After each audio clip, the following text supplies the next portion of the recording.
ఆకాశవాణి హైదరాబాద్ కేంద్రం ఏక్తా వాక్ చాలా విజయవంతంగా నిర్వహించుకున్నాము. ఈ కార్యక్రమంలో ప్రజ్ఞా భారతి వారు, సంస్కార భారతి వారు చక్కగా తోడ్పాటు అందించారు. ప్రజలు కూడా ఎంతోమంది ముందుకొచ్చి మన దేశభక్తిని ఈ విధంగా నడకలో పాల్గొని విజయవంతం చేశారు. ముఖ్యంగా వాండరర్స్ క్లబ్ లలిత్ జైన్ గారు, వారి మిత్ర బృందం, వీరు కూడా అద్భుతంగా మాతో సహకరించి ఈ వాకథాన్ అనేది దిగ్విజయంగా పూర్తి చేయడానికి సహకరించారు. అలాగే బైసికల్ రైడర్స్ కూడా చాలామంది పాల్గొన్నారు. మా ఆకాశవాణి సభ్యులు కూడాను చాలామంది పాల్గొన్నారు. ఉదయాన్నే 7 గంటలకి సంజీవ పార్క్ నుంచి ఆకాశం వరకు ఈ ఏక్తా వాక్ అనేది కొనసాగింది. వీటి ముఖ్య ఉద్దేశం ఏంటంటే, మన దేశ సమైక్యత ఎప్పుడు సిద్ధిస్తుంది, మన సంస్కృతిని మనం అంటు పెట్టుకున్నప్పుడు సిద్ధిస్తుంది. మన సంస్కృతి ఏదైతే ఉందో, సంగీతము, సాహిత్యము, నృత్యము, అలాగే భాష, వీటన్నిటి కూడా మనం గౌరవించుకోవాలి, మనం అభిమానించాలి, ఆచరించాలి. యువత ఒక సందేశాత్మకంగా ఇవన్నీ తీసుకుని ఇంకా ముందుకు సాగాలి. వీటిలో పాల్గొన్నటువంటి ప్రతి ఒక్కరికి ఈ స్ఫూర్తిని, ఈ స్పిరిట్ ఆఫ్ యూనిటీ అనేది ప్రతిరోజు మన మధ్యలో ఉండాలి. ఐక్యత అనేది ముందు మన మనసు నుంచి స్టార్ట్ అవుతుంది. మన మనసులోనే 2 అభిప్రాయాలు ఉండకూడదు. ఒక అభిప్రాయానికి యూనిటీ తెచ్చుకోవాలి. తర్వాత మన ఫ్యామిలీలో ఒక యూనిటీగా ముందుకు వెళ్ళేందుకు మనం ప్రయత్నించాలి. తర్వాత మన చుట్టుపక్కల ఉన్న వాళ్ళతో సఖ్యతగా ఉంటూ యూనిటీగా ఉండాలి. తర్వాత ఆఫీసుల్లో ఒక సెక్షన్ నుంచి సెక్షన్ కానీ, తర్వాత ఒక డిపార్ట్మెంట్ నుంచి డిపార్ట్మెంట్ కానీ ఒక యూనిటీగా వెళ్ళాలి. తర్వాత రాష్ట్రాల మధ్య భాషలు అన్నీ ఉన్న మన దేశానికి ఎంతో అద్భుతమైన దేశము. అలాంటిది ఇంకెక్కడా లేదు ప్రపంచంలో. మనకున్న సంస్కృతి కానీ అందరూ తెలుసుకుని, ఈ గొప్పదాన్ని తెలుసుకుని ముందుకు సాగాలని చెప్పి మా అందరి తరఫున కోరుతున్నాను. एक भारत का सपना सरदार पटेल ने हमारा पूरा किया है. श्रेष्ठ भारत का सपना हमें समाज को और सरकार को मिलकर पूरा करना पड़ेगा और एक शक्तिशाली देश बनाना होगा. इसमें सरकार और समाज दोनों की भूमिका है. इसमें ये एक आज का दिवस, ये जो एकता दिवस के रूप में मनाया जाता है, इसमें यही हम लोग मिलजुल के यही एक संदेश देना चाहते हैं कि हम देश के साथ खड़े हैं, देश हमारा है और हम इस देश के प्रति जिम्मेवार भी हैं. ఈరోజు ఏక్తా దివస్ సందర్భంగా సంజీవయ్య పార్క్ దగ్గర నుంచి మొదలుపెట్టి ఆల్ ఇండియా రేడియో అసెంబ్లీ వరకు కూడా మనం అందరం కలిసి ఒక ఏక్తా వాక్ అనేది చేయటం జరిగింది. దీంట్లో మన wanderers club, Hyderabad bicycle club, Pragna Bharati, Sanskar Bharati, all India radio staff మొత్తం కూడా పాల్గొనటం చాలా మంచిగా జరిగింది. ఇది ఈ ఏక్తా దివస్ మన సర్దార్ పటేల్కి మనం ఇచ్చే అసలైన నివాళి. 500కు పైగా సంస్థానాలను కలిపి ఈరోజు ఆయన ఒక ఏక్ భారత్ శ్రేష్ఠ భారత్ అనేది ఒక నినాదాన్ని మనకి ఇవ్వడం జరిగింది. ఆయన గుర్తు పెట్టుకోవడానికి ముఖ్యంగా హైదరాబాద్, జునాగఢ్ సంస్థానాల మీద ఆయన చూపిన ఉక్కు సంకల్పం మూలంగానే మనం ఈరోజు హైదరాబాద్లో నిలబడి ఆయన గురించి మాట్లాడగలుగుతున్నాం, భారతదేశం గురించి మాట్లాడగలుగుతున్నాం. ముఖ్యంగా హైదరాబాదీలు ఇంకా ఎక్కువగా ఆయన గుర్తుపెట్టుకోవాలి. లేకపోతే ఈరోజు మనం వేరే దేశంలో ఉండేవాళ్ళం, వేరే మన పరిస్థితి అగమ్య గోచరంగా ఉండేది. ఆయన చూపించిన ఉక్కు సంకల్పం మూలంగానే మనం ఈరోజు ఇక్కడ హైదరాబాద్ నడిబొడ్డున అసెంబ్లీ ముందు కూర్చొని దేశం గురించి వందే మాత్రమే నినాదాన్ని, ఏక్ భారత్ శ్రేష్ఠ భారత్ అనే నినాదాన్ని మనం చేయగలుగుతున్నాము. జై హింద్. ఐరన్ మ్యాన్ ఆఫ్ ఇండియాగా చెప్పుకున్న మన శ్రీ సర్దార్ వల్లభాయ్ పటేల్ గారి జన్మదిన శుభాకాంక్షలు. యాక్చువల్గా ఆయన ఇచ్చిన స్ఫూర్తి, యూనిటీ, ఇంటెగ్రిటీ ఏంటో ఇవాళ మనకు తెలుస్తుంది. ఇవాళ మార్నింగ్ మనము సంజీవయ్య పార్క్ నుంచి ఇక్కడ ఆల్ ఇండియా రేడియో వరకు చేసిన వాక్లో ప్రతి ఒక్కరు ఎంతో ఉత్సాహంతో ముందుకు నడిచారు. పెద్దలైనా ఎవరైనా కూడా ఇక్కడ ఏంటంటే తను ఇచ్చిన స్ఫూర్తి బేసికల్గా అందరూ కలిసికట్టుగా ఉండాలి. దేశానికి ఏదైనా సమస్య వస్తే తను ఆ రోజుల్లో ఎలాగైతే యూనిటీగా అందరినీ ముందుకు తీసుకెళ్లాలో అదే స్ఫూర్తి మనకి ఇస్తే ప్రతిరోజు మన నిత్య జీవితంలో ఇందాక పెద్దలు చెప్పుకున్నట్టు మనం చేసే ఆఫీసులలో కానీ వేరే ఉద్యోగాల్లో ఎక్కడ వ్యాపారంలో అందరూ కలిసికట్టుగా యూనిటీ స్ట్రెంగ్త్ అనేది నిరూపించాలని సర్దార్ వల్లభాయ్ పటేల్ గారు ఆ రోజే చెప్పారు. ఓకే, ఇందాక హైదరాబాద్ గురించి తను చేసింది ఏంటో, నిజాం టైంలో తను ఎలాగైతే మనకు స్వేచ్ఛనిచ్చారో, ఎలా ముందుకు తీసుకెళ్లారో అదంతా ఒక స్ఫూర్తి. ఈ స్ఫూర్తిని మనం అందరం కలిసికట్టుగా ముందుకు తీసుకెళ్ళి మన నిత్య జీవితంలో ప్రతిరోజు దాన్ని అనువదించుకునేలాగా మనం చేసే ప్రతి పనిలో ఉక్కు మనిషిగా తనకి పిలువబడ్డాడంటే తను ఎంత చేసి ఉండాలి కంట్రీకి అనేది ఒకసారి గుర్తు చేసుకుంటూ ఇవాళ అక్టోబర్ 31 తన బర్త్డే సందర్భంగా ఒకసారి స్మరించుకున్నాం. ఇది ప్రతిరోజు మన నిత్య జీవితంలో కంటిన్యూ చేసుకుంటూ మన దేశ యొక్క ఉన్నత్యాన్ని, ఒకే యూనిటీని, ఇంటెగ్రిటీని ముందుకు తీసుకెళ్లాలని నా ప్రార్థన. Thank you. ఈ సందర్భంగా అంటే ఇవాళ 31 అక్టోబర్ 2021 ఈ రోజుకి ఒక ప్రత్యేకత ఉంది. దాదాపు 6 సంవత్సరాల కిందట అంటే 2015 సంవత్సరం నుంచి మన ప్రియతమ ప్రైమ్ మినిస్టర్ నరేంద్ర మోడీ గారు ఏక్ భారత్ శ్రేష్ఠ భారత్ అని ఇవాల్టి రోజున 31 అక్టోబర్ 2015 సంవత్సరంలో ఆయన ప్రకటించారు. అప్పటి నుంచి కూడా ప్రతి సంవత్సరము 31 అక్టోబర్ మనం ఏదో విధంగా జరుపుకుంటూనే ఉన్నాం. ముఖ్యంగా ఆల్ ఇండియా రేడియో దాంట్లో ఎంతో ప్రాముఖ్యత వహించింది.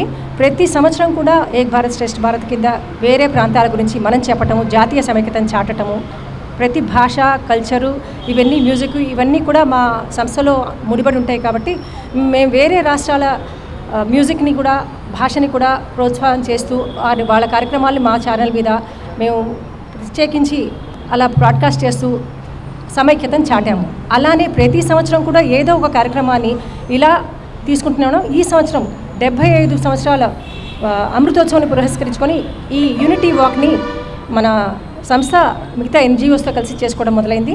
సో ఇది మాకు నిజంగా ఆనందాన్ని ఇస్తుంది. అదే స్ఫూర్తిని మేము చాటుతూ దాదాపు 10.5 కిలోమీటర్లు నడిచాము. నెక్లెస్ రోడ్ సంజీవయ్య పార్క్ నుండి కూడా మా ఏఆర్ ప్రెమిసెస్ వరకు. సో ఇది మా అందరికీ నిజంగా ఉత్తేజాన్ని ఇచ్చి, ఎంతో ఉత్సాహాన్ని ఇచ్చి, మాలో జాతీయత భావాన్ని మరింత నెలకొల్పుతోంది. మరి ఈ భావం మరింత ముందుకు కొనసాగాలని, వచ్చే తరాలు కూడా ఎంతో దేశభక్తితో ఉండాలని కోరుకుంటూ జై హింద్. ఈరోజు అక్టోబర్ 31 ఏకతా దినోత్సవం కోసం ఈ వాక్ ఆకాశవాణి హైదరాబాద్ కేంద్రం వారు నిర్వహిస్తున్నారని తెలిసి పాల్గొనడానికి ఇక్కడికి వచ్చాను. నాకు ఈ వాక్లో పాల్గొనడం చాలా సంతోషంగా అనిపించింది. ఒక రకంగా చెప్పాలంటే సర్దార్ వల్లభాయ్ స్ఫూర్తిని మళ్ళీ ఈ వాక్ మనందరిలో నింపింది. సర్దార్ పటేల్ కృషి చేయకపోయి ఉండుంటే మన భారతదేశంలో ఒక రాష్ట్రం నుంచి ఇంకో రాష్ట్రానికి వెళ్ళడానికి మనం పాస్పోర్ట్ తీసుకొని వెళ్లాల్సిన అవసరం వచ్చేది. అలాంటి పరిస్థితిని సర్దార్ వల్లభాయ్ గారు ఎంతో కృషి చేసి అందరినీ ఒక్క తాటి మీదకి తీసుకొచ్చి ఏకత అనే ఒక భావాన్ని మనలో నింపారు. వారిని the best map maker of India అంటూ ఉంటారు. ఆయనకి బాగా ఇష్టమైన వాళ్ళు. కాబట్టి ఆ స్ఫూర్తిని మనమంతా నింపుకొని మనలో ఎన్ని తేడాలు ఉన్నా, మనం ఎంత భావాలు విరుద్ధంగా ఉన్నా, జాతులు, రంగులు, భాషలు ఏది వేరైనా సరే మనందరం భారతీయులు అనే ఒక మాటని నిలుపుకొని, ఆ మాటని పదే పదే గుర్తుపెట్టుకొని 75 సంవత్సరాల స్వతంత్ర భారతంలో మనమందరం కూడా మంచి భవిష్యత్తు వైపు అడుగు వేయాలని కోరుకుంటున్నాము.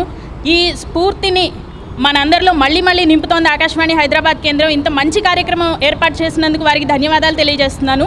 I'm here to speak about just a minute on India and Sardar Vallabhbhai Patel, sir. India was the biggest country. How many of you know India was the biggest country? It was a huge landmass. After British ruling, it was divided into princely states, nearly 550 princely states. There was, after independence, there was a problem, language problem. We have different languages, right? And also different religious aspects. There was a problem to combine all the princely state into a nation called India. Now we call this country as India. This was the problem solved by the great legend Sardar Vallabhbhai Patel. That's the reason he was called as Iron Man of India. How many of you know this is the era for Indians? It is going from developing country to developed country.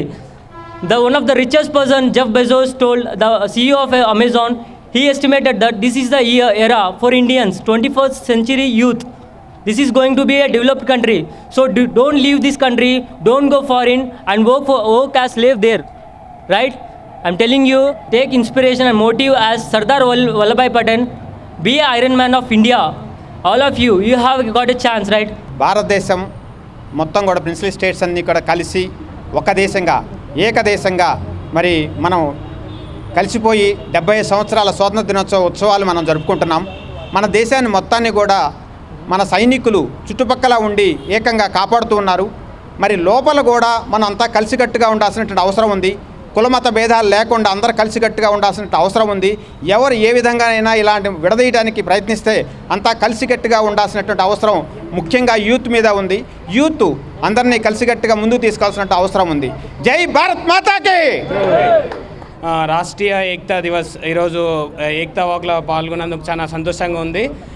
Sardar Vallabhbhai Patel గారిని ఎందుకు గుర్తు చేసుకోవాలంటే, ఒకవేళ unity అనే పేరు ఏదన్నా వస్తే అప్పుడు సర్దార్ వల్లభాయ్ పటేల్ గారి పేరే మనం గుర్తు చేసుకోవాలి. ఎందుకంటే దేశానికి స్వాతంత్రం వచ్చిన తర్వాత రాజ్యాలన్నీ చిన్న భిన్నమైనప్పుడు 500 రాజ్యాలకు పైగా ఒకటి చేసిన మహా వ్యక్తి సర్దార్ వల్లభాయ్ పటేల్ గారు. ఒకవేళ వారే లేకుంటే ఇప్పుడు మనం కర్ణాటక పోవాలనుకున్నా, మహారాష్ట్ర పోవాలనుకున్నా పాస్పోర్ట్ తీసుకొని పోవాల్సిన అవసరం ఉంటుండే. అట్లాంటి కాకుండా అన్ని 500 రాజ్యాలను ఏకం చేసి అఖండ భారత్గా మనకు చేసిన సర్దార్ వల్లభాయ్ పటేల్ గారిని ప్రతి ఒక్క యువత, ప్రతి ఒక్క వ్యక్తి కుల మత భేదాలు లేకుండా ప్రతి ఒక్కరు గుర్తు చేసుకోవాలని కోరుకుంటున్నాను. अमृत महोत्सव जो सेलिब्रेट कर रहे हैं, इन लोगों का मैं धन्यवाद देना चाहता हूं. और आज जो एकता दिवस हम मना रहे हैं, ये हमारे सरदार वल्लभ भाई पटेल, जिनको आयरन मैन की उपाधि दी गई है, इनका हम लोग 2014 से ये शुरू हुआ है. 31 अक्टूबर को मनाया जाता है. यहाँ पे आज हैदराबाद में ऑल इंडिया रेडियो और बाकी रेडियो वालों ने मिलके यहाँ पे एक वॉक स्टार्ट किया था. नेकलेस रोड से जो स्टार्ट हुआ, यहाँ पे आके ऑल इंडिया रेडियो स्टेशन में ख़त्म हुआ है. मैं हर किसी से एक ही बेनती करना चाहता हूँ कि जो वल्लभ भाई पटेल जी ने बनाया हुआ है, जो ये है, हम उसके ऊपर चले और हम एक रहें. उन्होंने एकता को ज़्यादा ही महानता दी है. वो चाहते थे कि सारे लोग एक रहें, एक मिल के रहें. हिंदू, मुस्लिम, सिख, ईसाई ऐसा कोई भेदभाव ना हो. देश में एकता बनी रहे. జై భారత్. ఈ సంవత్సర కాలం అమృత మహోత్సవాలు జరుపుకుంటూ ఉంటామని చెప్పి 75 సంవత్సరాలు అయినటువంటి సందర్భంగా అయితే మనం ఒక్కసారి వెనక్కి వెళ్లాల్సినటువంటి అవసరం ఉంటుంది.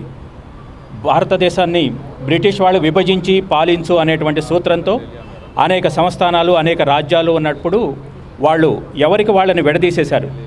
చాలా అన్యాయమైనటువంటి దుష్కృత్యాలు చేశారు. మన స్త్రీలపై అత్యాచారాలు చేశారు. పిల్లల్ని కూడా ఊరుకోలేదు. మన ధనమాన ప్రాణాలన్నీ దోచుకున్నారు. ఎంతో సంపదను దోచుకెళ్ళిపోయారు. చాలా దుర్మార్గమైనటువంటి పరిస్థితుల్లో ఎక్కడెవరైతే బలంగా ఉంటారో వాళ్ళందరినీ బ్రిటిష్ వాళ్ళు వాళ్ళకి లంచాలు ఇచ్చి ఆచచూపి అధికారాన్ని మేము మీ వెంట ఉంటామని చెప్పారు. బలహీనులైనటువంటి చోట వాళ్ళని చాలా అణిచివేశారు. ఇటువంటి పరిస్థితుల్లో భారతదేశం అంతా కూడా ఏకమై ఈ స్వతంత్రాన్ని మనం కష్టపడి సాధించుకున్నాం. 100 ఏళ్ల పాటు మనం పోరాడి మళ్ళీ ఇవాళ యూనిటీ గురించి మనం మాట్లాడుకోవాల్సిన పరిస్థితులు వస్తున్నాయంటే మనం అర్థం చేసుకోవచ్చు ఏం జరుగుతోంది అనేటువంటిది. కాబట్టి దేశమంతా ఒక్కటిగా ఉండాల్సినటువంటి ఆవశ్యకత మనందరికీ ఉంటుంది. మనం రకరకాలుగా మన అందరం చెప్పుకున్నట్టు మనలో మనం రకరకాలైనటువంటి తేడాలు ఉండొచ్చు. కానీ దేశానికి వచ్చేటప్పటికి ఒక్కళ్ళే ఉండాలి అనేటువంటి భావన ఎప్పుడైతే ఉంటుందో అప్పుడే మనందరం సమైక్యతతో, సమగ్రతతో ఉండగలుగుతాం. ఎందుకంటే స్వాతంత్రం సాధించుకోవడానికి మనం ఎంత కష్టపడ్డామో మన పూర్వీకులు వాళ్ళ చరిత్ర చూస్తే మనకు తెలుస్తుంది. అప్పుడు మనం గట్టిగా ఇవాళ ఎంతోమంది రావడానికి ఎంతో ప్రయత్నం చేశాం. కానీ అప్పుడు ఉద్యోగాలు వదిలి, చదువులు వదిలి, ప్రాణాలకు కూడా తెగించి లాఠీ దెబ్బలు తిని అండమాన్ జైల్లో ఉండి అనేక రకాలైనటువంటి హింసలు భరిస్తూ అందరూ కూడా ఒక్కటిగా వచ్చారు. అలాంటి స్ఫూర్తిని ఇవాళ మనందరం పొందాల్సినటువంటి అవసరం ఉంటూ సర్దార్ వల్లభాయ్ పటేల్ గారికి నివాళులు అర్పిద్దాం. Today it is really a great day for each and every one of us. After fighting with the COVID pandemic, the days with the extra energy is required today. So today, as we are celebrating Iron Man of India's birthday as National Unity Day, it is really eye-opening for most of the young as well as the people who are coming out from the COVID pandemic.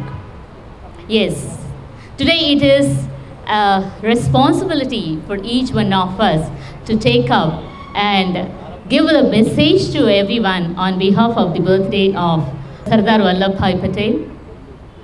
Because this, when it was started in 2014 as National Unity Day, it was to commemorate the strength, to have the resilience of the nation, to get back into the unity, to get back into the integrity as well as maintaining the security of the nation.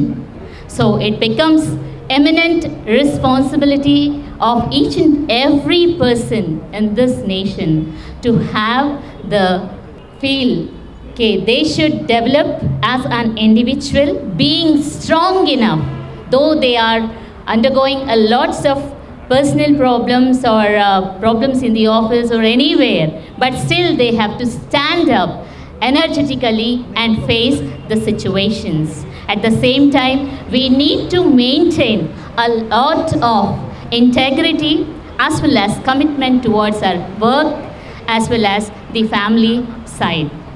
We need to bring up everybody whenever we find there is a disintegration to integrate them with our smile and go ahead with enough of energy and resilience. మనం Sanjeevaiah park నుంచి ఇక్కడ వరకు ఆకాశవాణి కేంద్రం వరకు మనం walkathon చేశాము. ఇది ఎంతో చాలా సంతోషదాయకమైనటువంటి విషయంగా నేను భావిస్తున్నాను. ఆకాశవాణి వారు చాలా ముందుండి ఈ యొక్క కార్యక్రమాన్ని చాలా చక్కగా జరిపించారని చెప్పి చాలా సంతోషపడుతున్నాము. మనమందరం ఇక్కడికి చాలా ఉత్సాహంగా పార్టిసిపేట్ చేయడం జరిగిందండి. చివరగా నేను ఒకటే నినాదం చెప్తున్నాను, భారత్ మాతాకి, భారత్ మాతాకి, భారత్ మాతాకి.